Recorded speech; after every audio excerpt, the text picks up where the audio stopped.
4:55 p.m. Brown City around 5:05 p.m. Inlay City around 5:10 p.m.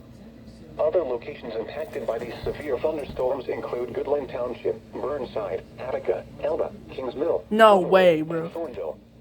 Repeating, a severe thunderstorm warning remains in effect until 5:30 p.m. for the following county: Lapeer, Michigan.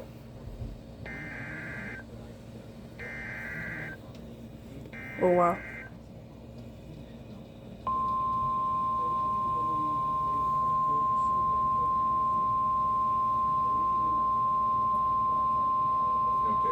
The National Weather Service in Detroit, Pontiac has issued a severe thunderstorm warning for Huron County in southeastern Michigan until 5:45 p.m.